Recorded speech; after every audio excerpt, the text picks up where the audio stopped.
Okay, good morning, one and all. So today we are going to uh, almost we have reached at the end of unit number 5, that is transmission line. Many times it is called as only a simply a line. Okay, line means transmission line, and transmission line means a wire. So wire can be of various types, maybe a single wire, twisted pair wire, or coaxial cable wire, or waveguide, or what you see on the poles along the road from MSCB. Okay, so transmission line is very important, and through this transmission line electromagnetic signal is transmitted. It comes under wired communication. So what so far you have seen up to unit number 4, that is that comes under wireless communication. Without wire, the communication happens between transmitter and receiver. But in case of wired communication, through wires the signals are transmitted. So whenever signal gets transmitted through wire, obviously it is in the form of electromagnetic signal. That means it does have electric part as well as magnetic part. Okay, so whenever signal flows, it always have some voltage and some current. So we are interested to find out what is the voltage and what is the current at specific distance from the source end. And obviously if this is a transmission line, one end is always source end, where the source is connected, electromagnetic source is connected, and the second end is always a load end, where you connect your load. And our target is to transmit the signal with full capacity from source end, and it must reach to the load. So for that we must have the load impedance to get matched with the impedance of the characteristic transmission line. That means ZL, or sometimes it is also called as ZR. ZL or ZR same. If ZL is exactly equal to characteristic impedance of this line, then we says that the transmission line is matched, impedance is matched, load impedance is matched with the characteristic impedance of the line. In that case, maximum power transfer from source to load is possible through the line. Okay, so this is the care we need to take. If there is mismatch between these two impedances, there will be reflections. Means signal transmitted from this end will reach to the destination, but the load is not able to catch the whole signal with full capacity. So that's why the remaining part of the signal gets reflected back towards the source, and thereby we say that reflections occurred, and due to these reflections so many problems gets created.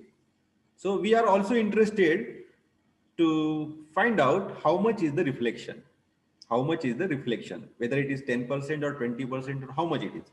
In order to measure the reflection in transmission line theory, one parameter is very important, that is reflection coefficient. It is pronounced as gamma. Okay, gamma L many times. And one more thing we discussed in the previous sessions or lectures, that whenever transmission line we discuss, maybe theoretically or practically or in a numerical fashion, we are always dealing with impedances or admittances. So impedance means what? Impedance contains real part and imaginary part, resistive part and resistance and reactance. Z is equal to R plus minus JX. J is equal, Z is equal to, impedance is equal to R means resistance plus minus JX. X is reactance. If X is positive, then we says that the reactance is inductive reactance.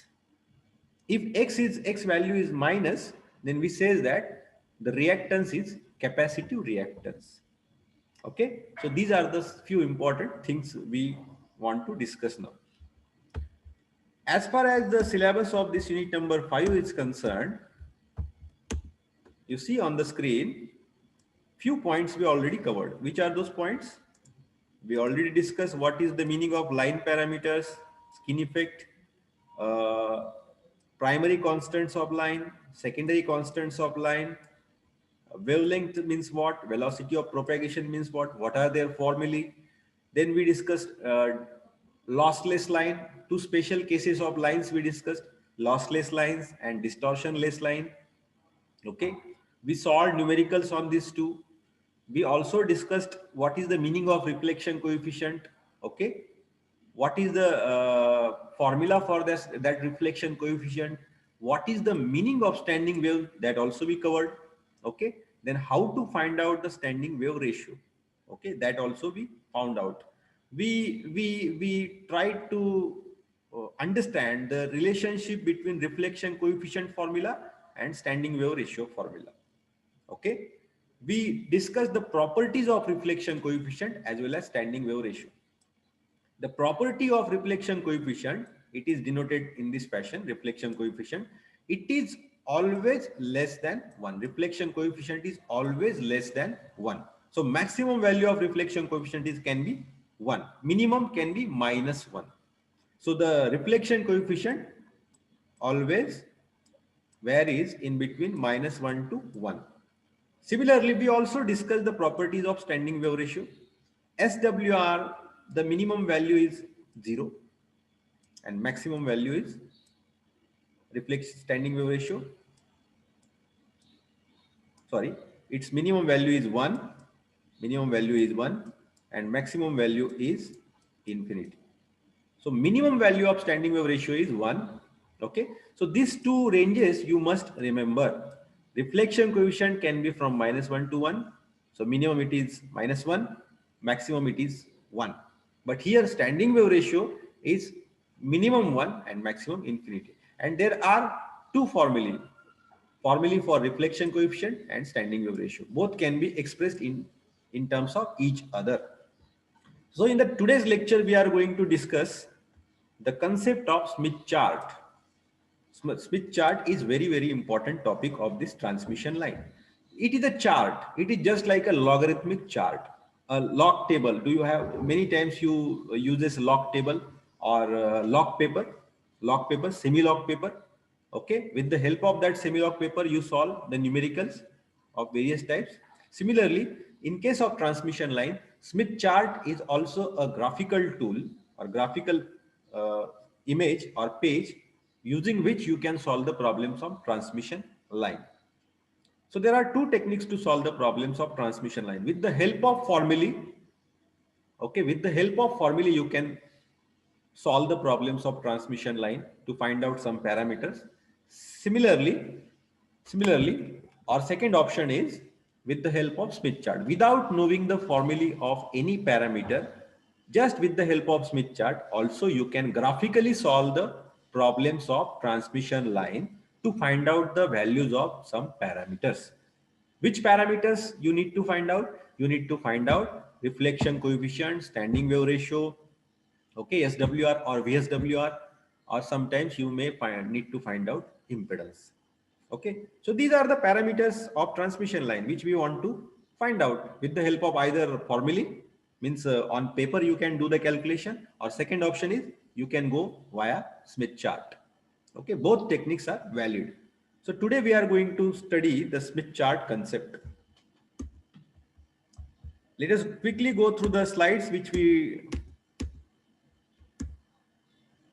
discussed in the previous sessions. So you see on the screen you find impedance means what? It has resistive part and reactance. If this X is positive, if X value is positive, then we say that reactance is inductive reactance. If this X value is negative, then we say that this value reactance is capacitive reactance. That means it has more capacitive, it is more capacitive in nature. Exactly opposite to this impedance, if you take the reciprocal of Z, that means 1 upon Z, then we say that it is nothing but a admittance. Similarly, these are reciprocally related with each other. Reactance opposite to reactance, it is called as susceptance. Similarly, if B is positive, then we say that the reactance susceptance is inductive. If it is negative, then we say that it is capacitive. So these are very important concepts. So whenever transmission line is there, we always deal with the problems of transmission line with the impedances. What is the impedance of load? What is the impedance of transmission line? So these two parameters are very important. And we always interested if the impedance mismatch is there, Then what is the reflections? So reflections are always measured with the help of reflection coefficient or in terms of standing wave ratio, SWR value. म्हणजे हे 4 parameters सगळ्यात महत्वाचे आहे की नाही? काय महत्वाचं आहे? महत्वाचं एवढंच आहे की लोड इम्पेडन्स किती, ठीक आहे, कॅरेक्टरिस्टिक इम्पेडन्स किती लाईनचा, मग ते दोन्ही मॅच होत आहे की नाही, नसेल होत तर मग रिफ्लेक्शन किती आहे, मग रिफ्लेक्शन आहे का नाही, असेल तर मग रिफ्लेक्शन कोएफिशिएंट मोजा किंवा मग स्टँडिंग वेव्ह रेशिओ मोजा, SWR, किंवा त्याला VSWR सुद्धा म्हणतात, हे मोजा. VSWR म्हणजे काय? V max minus divide by V min. आठवतंय का? आपण बघूया स्क्रीनवर. हे सगळे फॉर्म्युले आपण बघितलेचे ऑलरेडी. कॅरेक्टरिस्टिक इम्पेडन्स, गॅमाचा फॉर्म्युला बघितला, अल्फा प्लस जे बीटा वगैरे, लॅम्बडा वेलॉसिटी ऑफ प्रोपेगेशन. नंतर हे जनरल फॉर्म्युले आपण डिस्कस केले ऑलरेडी ट्रान्समिशन लाईनचे. लॉसलेस लाईन म्हणजे काय आपण बघितलंय. These are the formulae for lossless lines. म्हणजे फॉर्म्युले बदलतात, ठीक आहे. डिस्टॉर्शन लेस लाईन असेल तर मग R/L is equal to G/C हा रेशिओ सॅटिस्फाय पाहिजे तरच त्या ट्रान्समिशन लाईनला आपण डिस्टॉर्शन लेस लाईन म्हणतो. मग ह्या कंडिशनमुळे फॉर्म्युले पण बदलतात. ते फॉर्म्युले बदलल्यानंतर शेवटला असं होतं बघा.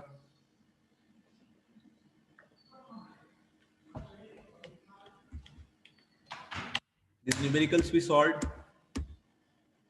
We discussed the concept of reflection, okay, and here at the bottom side of this line, this screen, you find the formula of reflection coefficient.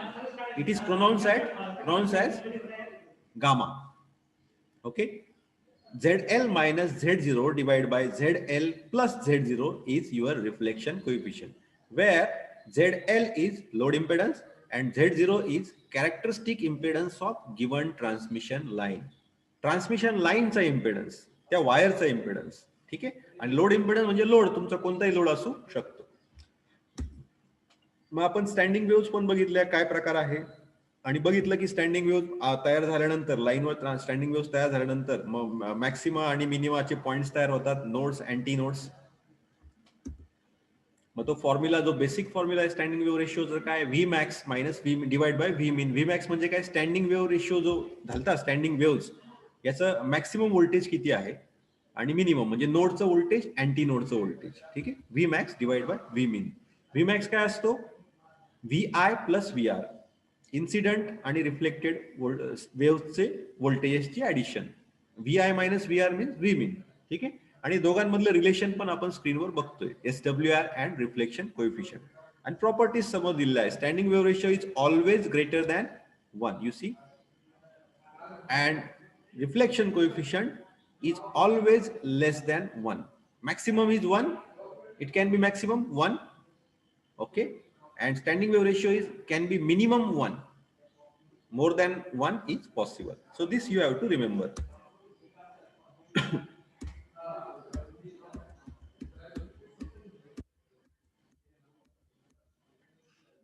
Now today we are going to discuss Smith chart. What exactly Smith chart is?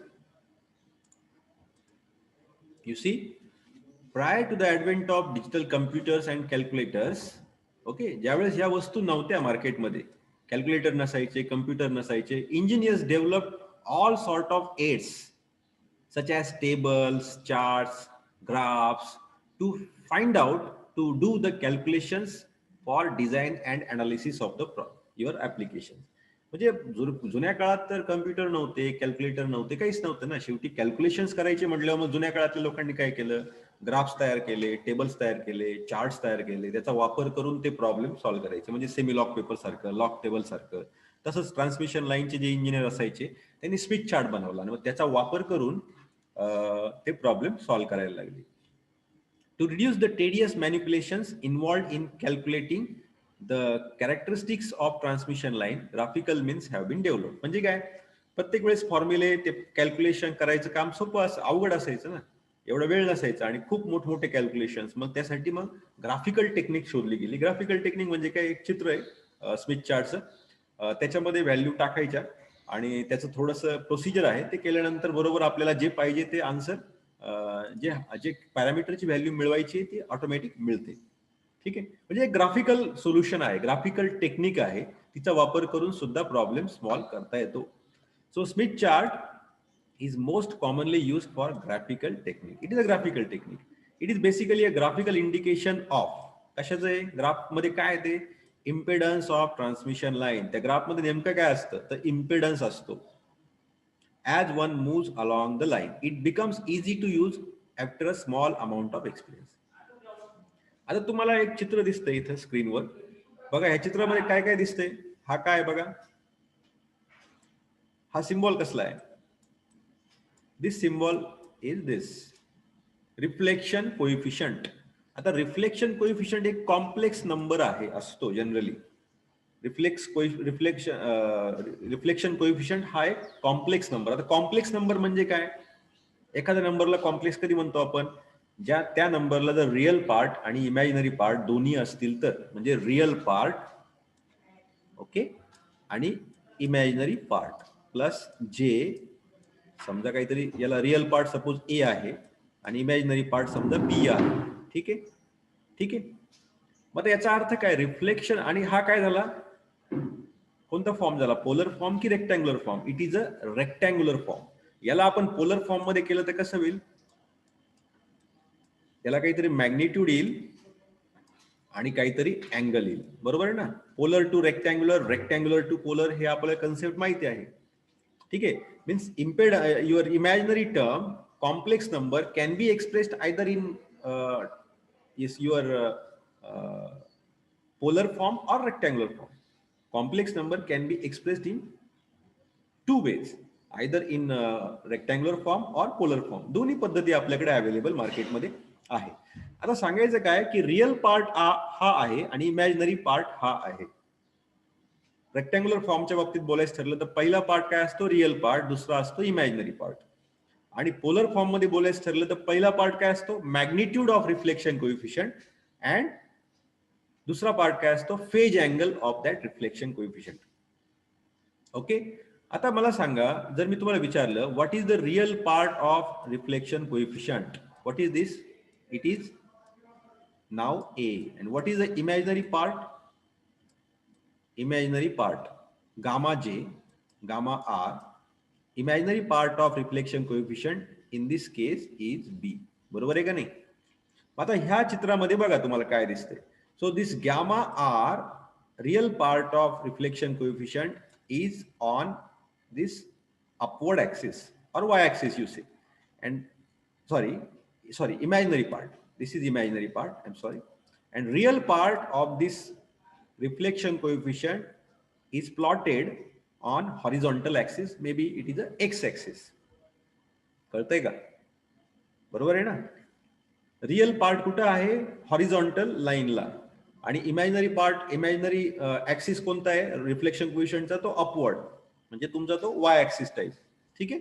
आणि इथं काय दिसतंय मध्ये सेंटरला, reflection कोइफिशियंटची magnitude दिसते बघा इथे. समजा ती ही मॅग्निट्यूड सपोज आहे 5. ठीक आहे. मग ही व्हॅल्यू किती झाली, 5. ठीक आहे. रिफ्लेक्शन कोइफिशियंटची मॅग्निट्यूड सॉरी एवढी नसेल, सॉरी फॉर एक्झाम्पल ही 0.5 आहे. का बरं रिफ्लेक्शन कोइफिशियंटची व्हॅल्यू 5 नसेल, सांगता येईल का.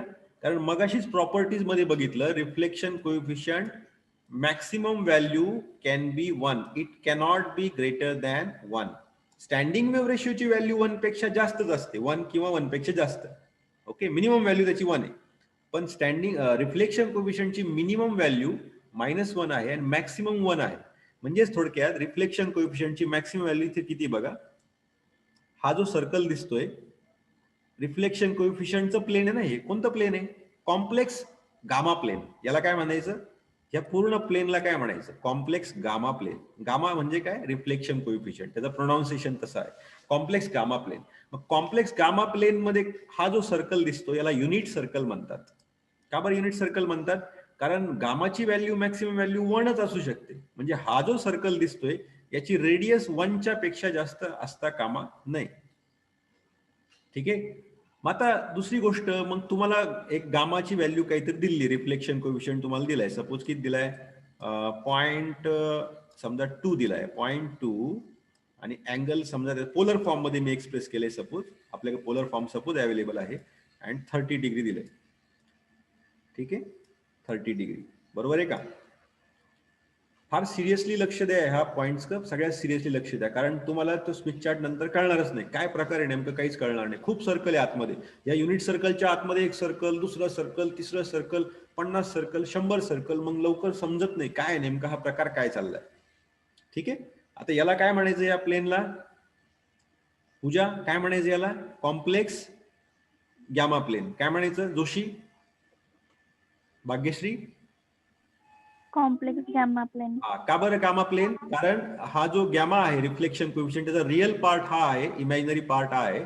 त्या हॉरिझॉन्टल ऍक्सिसला रिअल पार्टच्या व्हॅल्यू येतील, म्हणजे रिअल पार्ट ए ची व्हॅल्यू इथं असेल, पूर्ण ह्या ऍक्सिसला ए ची व्हॅल्यू असेल. ए समजा 0 असेल, 1 असेल, 2 असेल, 3 असेल, म्हणजे ही रिअल पार्टची व्हॅल्यू कुठं प्लॉट केली जाते, मॅप कुठं केली जाते, हॉरिझॉन्टल ऍक्सिसला. आणि इमॅजिनरी पार्टची जी गॅमाची व्हॅल्यू असेल ती कुठं आपण मॅप करणार आहे, ह्या वाय ऍक्सिसला मॅप करणार आहे. हा वाय ऍक्सिस असा असेल. बरोबर? हे झालं काय, कोणता फॉर्म? हा झाला तुमचा पोलर फॉर्म की रेक्टँग्युलर फॉर्म? Rectangular form. बरोबर. रेक्टँग्युलर फॉर्मच्या व्हॅल्यू अशा मॅप कराव्या लागतील, म्हणजे हॉरिझॉन्टल ऍक्सिसवर आणि व्हर्टिकल ऍक्सिसवर. ठीक आहे. समजा तुमची व्हॅल्यू आहे 2 प्लस, समजा अशी आहे की काहीतरी आहे, सपोज 2 प्लस 3J अशी व्हॅल्यू तुमची गॅमाची आहे. ठीक आहे, रिफ्लेक्शन कोएफिशियंटची. मग 2 कुठं आहे, रिअल ऍक्सिसवर 2 कुठं येईल, इथं 0 आहे समजा, इथं 1 येईल, इथं 2 येईल, इथं 2 आहे सपोज. ठीक आहे. आणि 3 कुठं येईल, मग हा +3 का मायनस, मग +3 म्हणजे मग ह्या ऍक्सिस जाईल.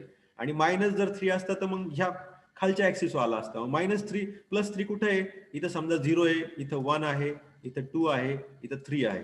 मग 3 आणि हा 2 म्हणजे इथं पॉईंट तुमचा येईल. म्हणजे याचा अर्थ काय, हा जो रिफ्लेक्शन कोएफिशियंट आहे 2 + 3J हा आपण कुठं मॅप केला, ह्या प्लेनवर इथं मॅप केला, हा पॉईंट इथं आला. हे झालं रेक्टँग्युलर फॉर्म मध्ये. जर तुमच्याकडे रिफ्लेक्शन कोएफिशियंट पोलर फॉर्म मध्ये असेल, किंवा तुम्ही रेक्टँग्युलर फॉर्मचं कन्व्हर्जन पोलर मध्ये केलं असेल, तर मग त्याचं मॅपिंग कसं करायचं, त्याचा रिलेटेड रिफ्लेक्शन कोएफिशियंटचा तो पॉईंट, ह्या व्हॅल्यूचा पॉईंट ह्या प्लेन मध्ये, कॉम्प्लेक्स गॅमा प्लेन मध्ये कुठं, तर तो शोधायचा कसा ते आता आपण बघूया. आता बघितलं आपण, रेक्टँग्युलर फॉर्मचा पॉईंट असा मॅप करायचा, पोलर फॉर्मचा पॉईंट असा मॅप करायचा. कसा मॅप करायचा बघू आपण. याचं तुमचं रेक्टँग्युलर फॉर्म कसं मॅप केला तुम्ही, रिअल पार्टचा ऍक्सिस हा हॉरिझॉन्टल असतो, त्यानुसार ती व्हॅल्यू निवडायची. आणि इमॅजिनरी पार्ट हा व्हर्टिकल ऍक्सिस आहे, त्या व्हर्टिकल ह्या व्हॅल्यूनुसार व्हर्टिकल ऍक्सिसचा तो पॉईंट निवडायचा. In this way you can find out reflection coefficient in rectangular form. आता आपण पोलर फॉर्मची व्हॅल्यूचं बघूया. Let me erase this portion.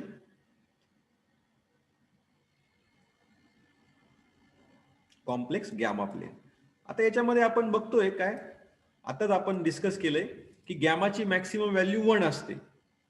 मग 1 म्हटल्यावर हा जो सर्कल दिसतोय, हा सर्कल युनिट सर्कल आहे, त्याची रेडियस 1च, याच्यापेक्षा जास्तच, म्हणजे हा तुमचा कोणता आहे, हा गामा प्लेनचा सर्कल आहे. आणि गामाची व्हॅल्यू 1च्या पेक्षा जादा नसते, म्हणून हा सर्कल 1च्या पेक्षा जास्त रेडियसचा असू शकत नाही. म्हणजे तुमच्या गॅमाची व्हॅल्यू कोणतीही असो, 2 + 3J असो, 5 ± 3J असो, काही असो, ती व्हॅल्यू ह्या युनिट सर्कलच्या आतमध्येच मॅप होणार आहे.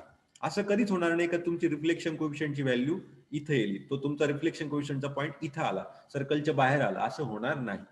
ठीक आहे. आता झालं रेक्टँग्युलर फॉर्मच्या व्हॅल्यू कशा मॅप करायच्या ह्या युनिट सर्कलमध्ये आपण बघितलं. आता पोलर फॉर्म म्हणजे काय, मॅग्निट्यूड असते आणि फेज अँगल असतो. आता मॅग्निट्यूड सपोज किती तुमची, असं काहीतरी आहे, gamma is equal to 0.2 angle 30 degree. मग 0.2 किती आहे, आता तुम्हाला माहिती, ही काय झाली तुमची रेडियस झाली, आणि मॅक्सिमम रेडियस किती आहे 1. मग ते किती आहे 0.2, म्हणजे आता इथं 0, ही सपोज आता 0.2 आपण इमॅजिन करू, ही 0.2 रेडियस आहे. आता 0.5 रेडियस कशी असू शकेल, मग अशी असेल. ठीक आहे. पण मग ही जी लाईन ड्रॉ केली 0.5 साठी, ती कुठेही ड्रॉ करण्यात अर्थ नाही, आपल्याला अँगल पण बघावा लागतो. आता अँगल कुठून मोजायचा, तर हॉरिझॉन्टल ऍक्सिस, पॉझिटिव्ह हॉरिझॉन्टल जो ऍक्सिस आहे तिथून अँगल मोजायला सुरुवात करायची, अशी या डायरेक्शन मध्ये. ठीक आहे. आता मॅक्सिमम अँगल किती असू शकतो, भाग्यश्री, मॅक्सिमम अँगल इथे किती असू शकतो, जोशी? अँगल जर मी इथून सुरुवात केली मोजायला आणि अँटी क्लॉकवाईज डायरेक्शनने मॅक्सिमम अँगल किती होऊ शकतो? 360. 360. Very good.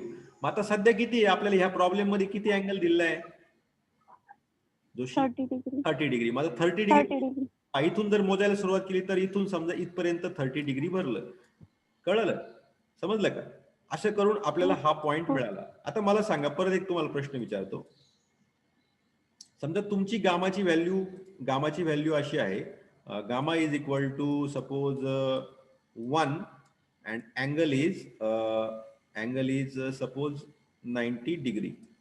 So how would you map this reflection coefficient on this complex z plane? कसं मॅप करणार? कुठे येईल हा पॉइंट? ह्या रिफ्लेक्शन कोएफिशियंटचा पॉइंट कुठे यायला पाहिजे मला सांगा बरं जोशी. रेडियस किती आहे? दिलेल्या रिफ्लेक्शन कोएफिशियंटची रेडियस किती आहे? 1 आणि अँगल किती दिलाय? फेज अँगल किती दिलाय? 90 डिग्री. मग तो पॉइंट ह्या युनिट सर्कल मध्ये कुठे येईल एक्झॅक्टली जोशी?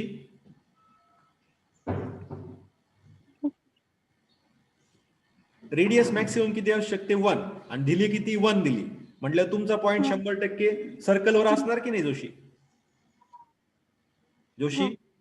हा. आणि मग तो कुठं सर्कलवर नेमकं कुठं? अँगल किती दिलाय तुम्हाला? 90 डिग्री. मग अँगल कुठून मोजायचा? अँगल ह्या ऍक्सिस पासून मोजायचा. मग तो अँगल 90 कुठं भरल? इथपर्यंत भरल. बरोबर का नाही? बरोबर आहे ना? हा. आणि रेडियस किती दिली पॉइंटची तुमच्या? 1. मग 1 कुठे आहे? 1 तर हा युनिट सर्कल इथं संपतो ना, आणि हा सर्कल 1 रेडियसचाच आहे का? हा तुमचा हा जो रिफ्लेक्शन कोएफिशियंट आहे तो बरोबर इथं मॅप होणार. म्हणजे दिलेला रिफ्लेक्शन कोएफिशियंट पोलर फॉर्म मध्ये अशा पद्धतीने आपण मॅप केला. ठीक आहे. आता याचं कन्वर्जन, पोलर फॉर्मचं कन्वर्जन आपल्याला रेक्टँग्युलर फॉर्म मध्ये सुद्धा करू शकतो. तो सुद्धा पॉइंट बरोबर इथंच येणार.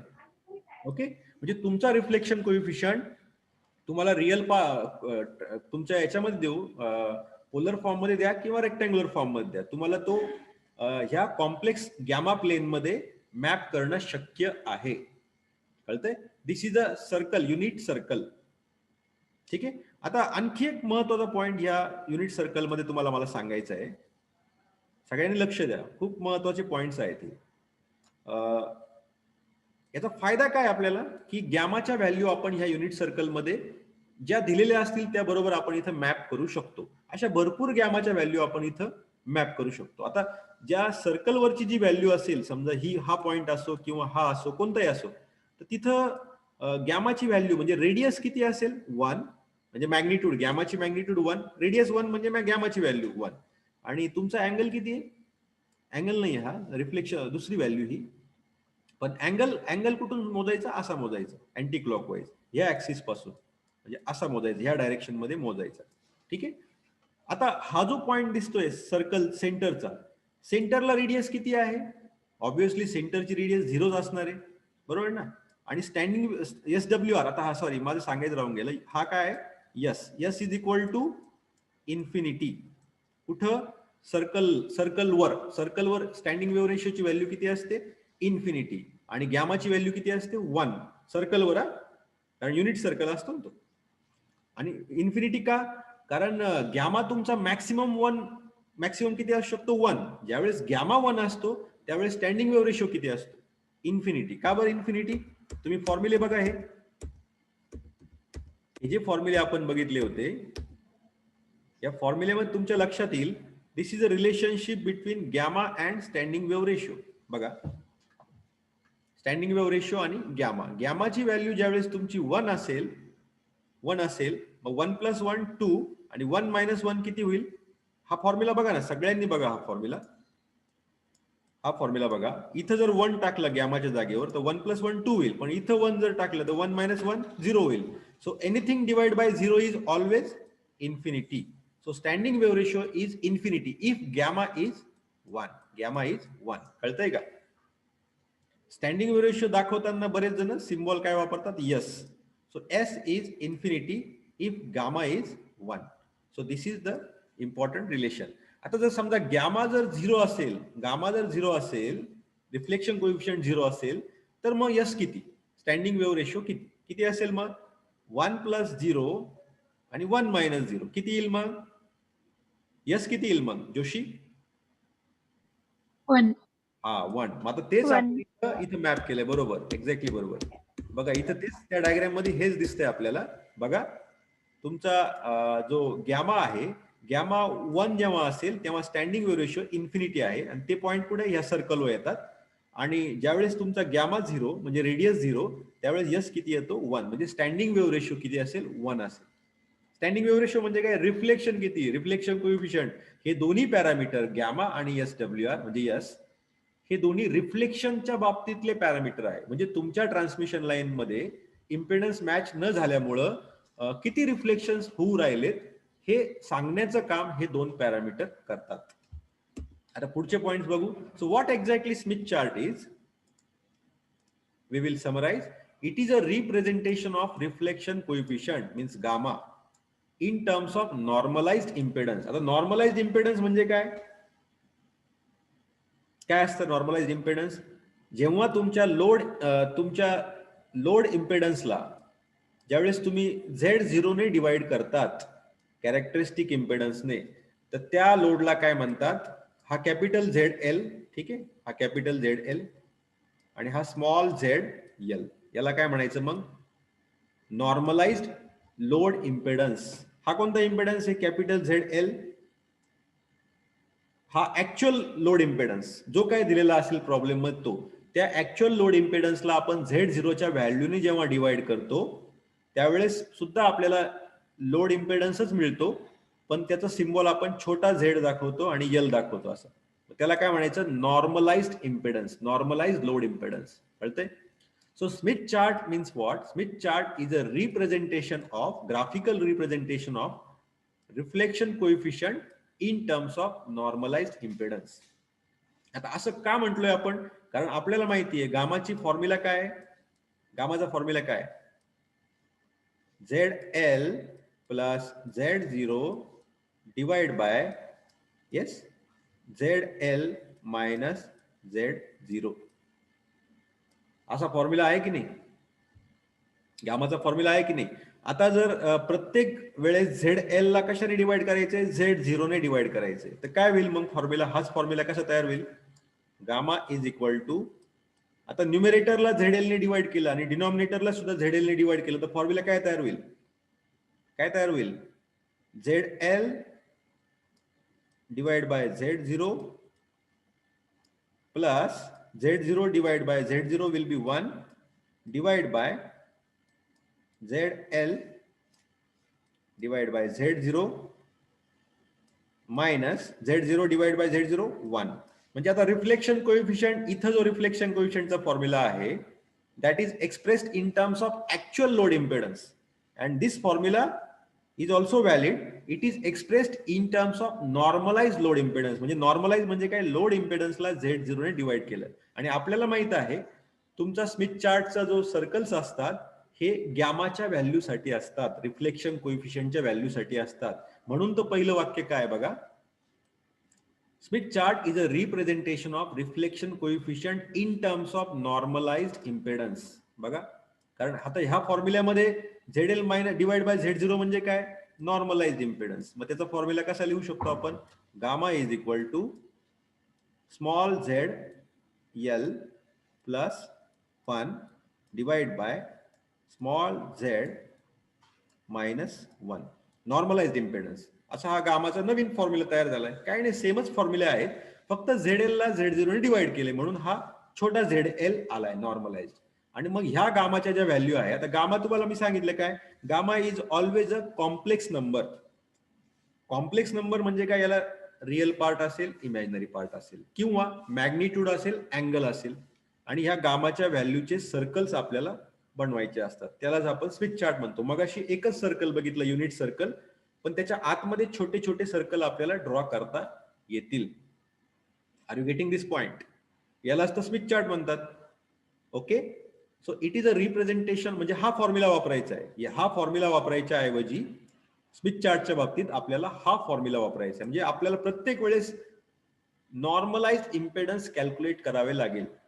ZL ची व्हॅल्यूला प्रत्येक वेळेस Z0 ने डिवाइड करायचं, आपल्याला स्मॉल ZL मिळून जाणार, आणि मग त्याचा वापर करून आपण स्मिथ चार्ट बनवतो. So it is a representation of reflection coefficient in terms of normalised impedance. आता नेमकं हे रिफ्लेक्शन स्मिथ चार्ट कशासाठी वापरायचंय?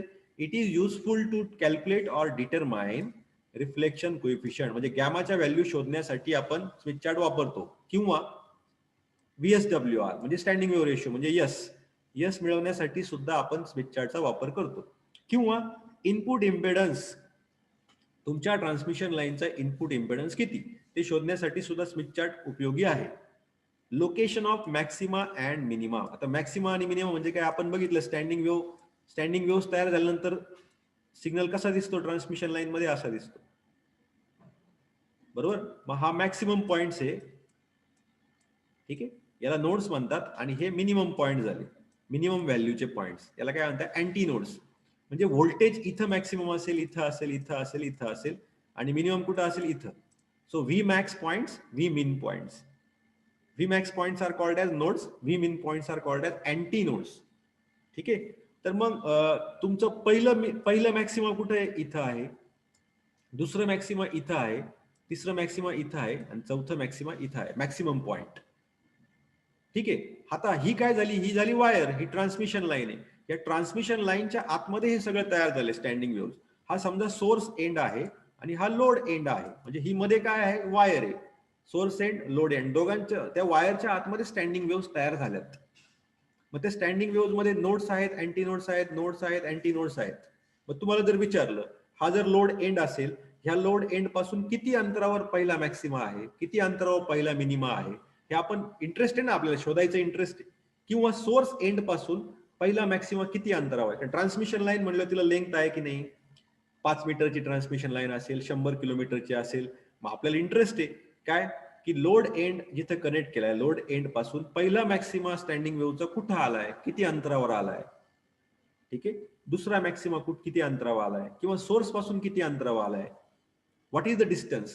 So location of maxima and minima also you can find out with the help of this Smith chart. It is a polar plot of real part of reflection coefficient versus imaginary part of reflection coefficient. मग अशीच बघितलं की नाही आपण, gamma R, gamma जे, याचा वापर करून आपण पोलर प्लॉट तयार करतो.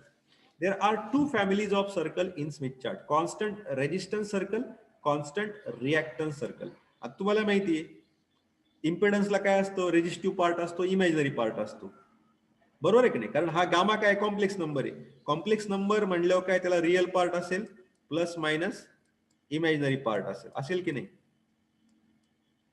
So there are two families of circle in Smith chart: constant resistance circle म्हणजे ह्या रिअल पार्टचे circles, and constant reactance circle म्हणजे इमॅजिनरी पार्ट.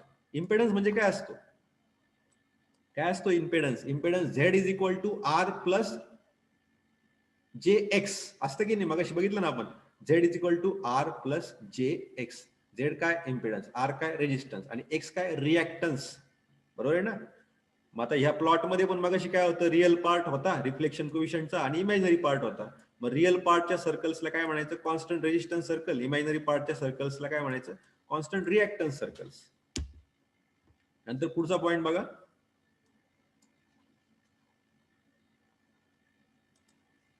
वाचा बरं काय.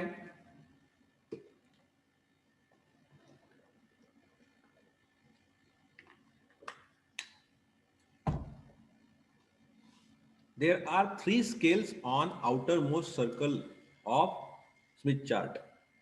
आता outermost circle कोणता होता रे स्मिथ चार्ट मध्ये, बघा तुम्हाला स्मिथ चार्ट दाखवत, 2 मिनिटं बघा आधी.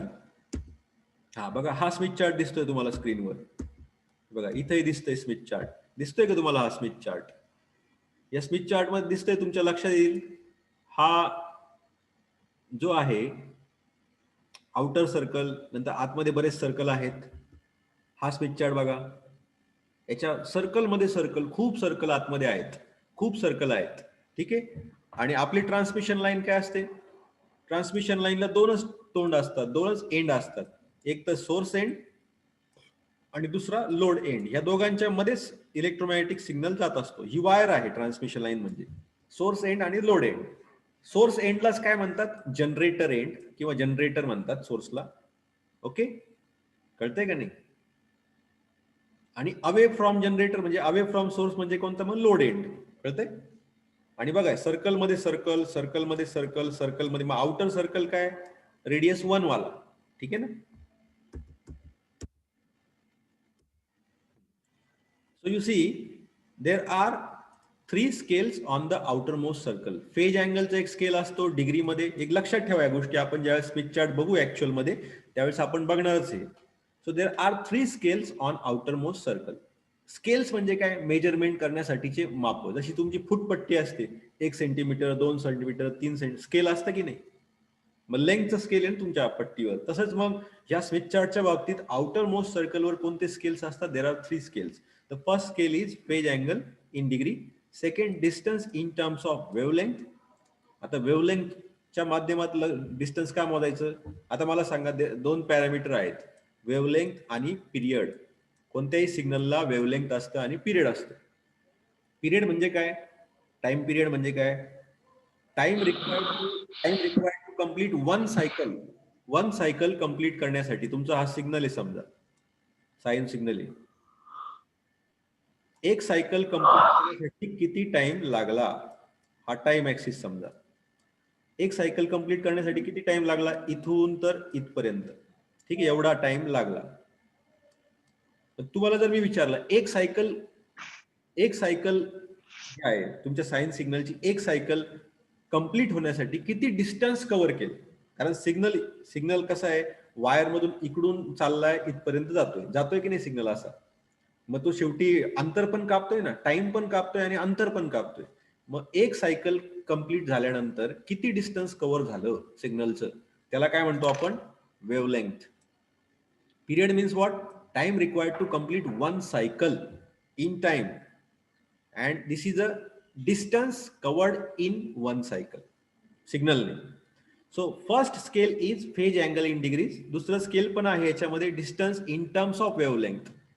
म्हणजे वेवलेंथ म्हणजे एक डिस्टन्स आहे ना, एक सायकल कंप्लीट करायला किती डिस्टन्स कव्हर झालं. एक वेवलेंथ म्हणजे एक सायकल. 2 वेवलेंथ म्हणजे काय, 2 सायकल कंप्लीट व्हायला लागलेलं डिस्टन्स. 3 लॅम्बडा म्हणजे काय, 3 लॅम्बडा म्हणजे काय, 3 सायकल. म्हणजे ही पहिली सायकल, ही दुसरी सायकल आणि ही तिसरी सायकल. मग एवढं टोटल अंतर किती कापलंय, 3 लॅम्बडा. लॅम्बडा किती असो, are you getting this point. So distance in terms of wavelength, distance in terms of wavelength towards source. आता टुवर्ड्स सोर्स म्हटलंय आणि इकडे टुवर्ड्स जनरेटर म्हटलंय. जनरेटर म्हणजे काय, इथे काहीतरी चुकलेलं दिसतंय, टुवर्ड्स लोड असायला पाहिजे इथे, आपण चेक करू नंतर. ठीक आहे, पण हे लक्षात ठेवा, constant resistance and constant reactance circles are orthogonal with each other. Orthogonal म्हणजे काय, एक्झॅक्टली अपोजिट असतात. In Smith chart analysis we consider only passive load. Passive load म्हणजे काय रे, आणि ऍक्टिव्ह लोड म्हणजे काय. पॅसिव्ह लोड म्हणजे रेजिस्टिव्ह पार्ट जो असतो, रिअल पार्ट, इम्पेडन्सचा रिअल पार्ट जर नेहमी पॉझिटिव्ह असेल तर त्याला पॅसिव्ह लोड म्हणतात. म्हणजे हा जो ZL आहे हा पॅसिव्ह लोड त्याला म्हणू आपण. पण जर पण लोडचा जर रिअल पार्ट नेगेटिव्ह असेल तर त्याला काय म्हणतो आपण, ऍक्टिव्ह लोड म्हणतो. रिअल पार्ट म्हणजे तुमचा रेजिस्टिव्ह पार्ट नेगेटिव्ह असेल तर ऍक्टिव्ह लोड, पॉझिटिव्ह असेल तर पॅसिव्ह लोड. आणि एक लक्षात ठेवा, स्मिथ चार्टच्या बाबतीत सगळे जे इम्पेडन्सेस असतील ते सगळेचे सगळे पॅसिव्ह कॅटेगरीचे असतील. म्हणजे तुम्हाला ऍक्टिव्ह लोडचं काहीच प्रॉब्लेम येणार नाही, एक्झाम मध्ये येणार नाही, नसतातच. Smith chart is always used for passive kind of load impedance. ठीक आहे, जर तुमचा हा जो एक्स असतो हा पॉझिटिव्ह असेल तर मग इंडक्टिव्ह लोड म्हणतो आपण. आता R - jx जर असेल तर मग आपण कॅपॅसिटिव्ह लोड आहे असं म्हणतो. कळतंय, हे महत्वाचे पॉइंट्स आहे स्मिथ चार्टचे. आता इथं बघा, समजा तुम्हाला लोड इम्पेडन्स दिलाय असा ZL आणि त्याचं रिअल पार्ट A आहे आणि इमॅजिनरी पार्ट B असं काहीतरी आहे. A समजा 2 आहे, B समजा 4 आहे, काहीतरी असेल. Suppose ZL is given. So how would you find out normalized load impedance from this ZL. कसं करायचं मग, या ZL पासून स्मॉल ZL आपण मिळवला. कसा मिळवला, तुमच्या लोड इम्पेडन्सला कशाने डिवाइड करायचं, भाग्यश्री कशाने डिवाइड करायचं, ZL ला कशाने डिवाइड करायचं भाग्यश्री, गौरी, Z0 ने. हा बरोबर. असं जर केलं तर आपल्याला नॉर्मलाइज्ड लोड इम्पेडन्स मिळतो. म्हणजेच ह्या व्हॅल्यूला आपल्याला कशाने डिवाइड करायचं आहे, Z0 ने. बघा असं इथं डिवाइड केलं बघा. अशा पद्धतीने आपल्याला नॉर्मलाइज लोड इम्पेडन्स मिळतो. मग आता ए ला Z0 डिवाइड झालंय, इथं जे बीटा 0. आता ही जी व्हॅल्यू आहे, समजा ही व्हॅल्यू मी स्मॉल आर ने दाखवली बघा, इथं स्मॉल आर ने दाखवली. आणि ही जी काय व्हॅल्यू येईल ही किती येऊ, ही कशाने दाखवली मी, स्मॉल एक्स ने दाखवली. झालं आपलं स्मॉल ZL मिळाला R प्लस JX. कळालं? आता हा जो रिअल पार्ट आहे, हा रिअल पार्टचा ऍक्सिस मी कुठे दाखवलाय बघा, इथं दाखवलाय. आणि इमॅजिनरी पार्टचा जो ऍक्सिस आहे तो इथं दाखवला. म्हणजे थोडक्यात मी सध्या आता हे जे काय ग्राफ दाखवलाय समोर इथे, हा जो ग्राफ दिसतोय हा कॉम्प्लेक्स कोणता प्लेन झाला मग, ZL प्लेन.